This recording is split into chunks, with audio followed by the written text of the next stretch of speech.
Let's check in with Turning Point's White House correspondent Monica Paige at the White House. Monica, yesterday I think was one of the most underrated. Holy cow, this is happening. I don't think there's ever been that many world leaders at the White House at one time. We've kind of had a day to let it fizzle out. Not much going on at the White House now, but kind of what is the last 24 hours been like on the ground at the White House? What's kind of come of this huge meeting? Fill us in.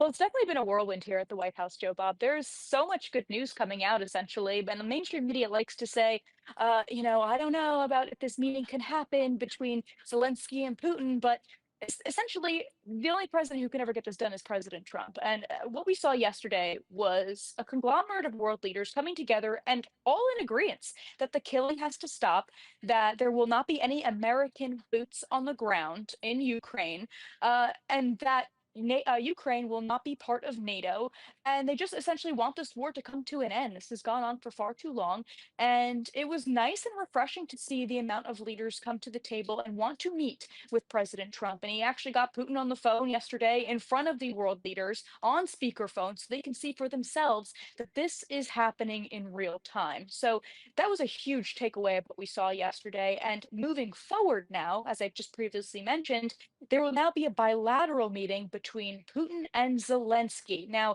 this administration has done such a great job in not giving away too much information as it pertains to what comes next. They're not going to give away location, not necessarily giving away time, place, whatever this may look like. But these two leaders coming together, which by the way, they haven't been face to face since 2019 during some summit in Paris, but they weren't alone face to face. They were with the leaders of Mm. Germany and France during that specific meeting.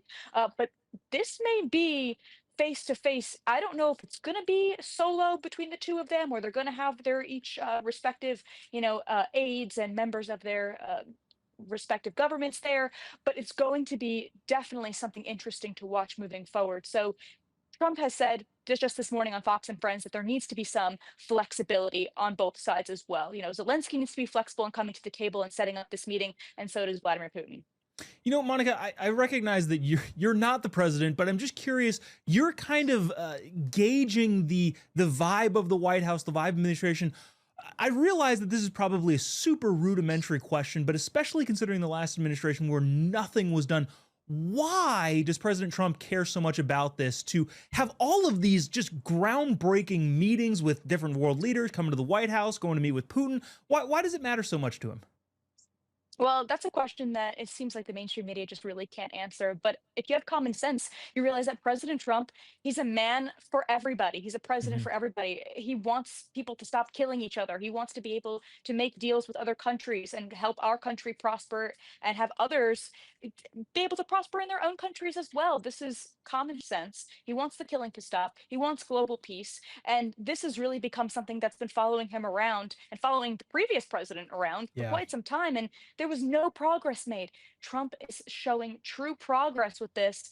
And if he can get this deal down in peace with Russia, Ukraine, this could be seriously one of the biggest things of this administration, of this presidency. Totally. And I really only ask that because it is fascinating to watch the media go through hoops about criticizing every little tactile movement. Like, okay, the last guy didn't do anything. At least, at the very, very, very, very least, President Trump is trying to stop the killing, which I think everybody agrees wants to happen. Monica Page, And I go ahead. I will say one more thing. It's fascinating how the mainstream media wants so badly for President Trump to put boots on the ground. They just want the satisfaction of Hmm. being able to say Trump started World War III, Trump is getting America involved. It's not going to happen. The complete opposite's going to happen. So it'll be very, very interesting to see the piece coming to the table and how the mainstream media will react to it. Totally. Awesome. Monica Page, Turning Point's White House correspondent. Thanks so much for joining us. We'll talk to you tomorrow. Thanks, guys. Thank you.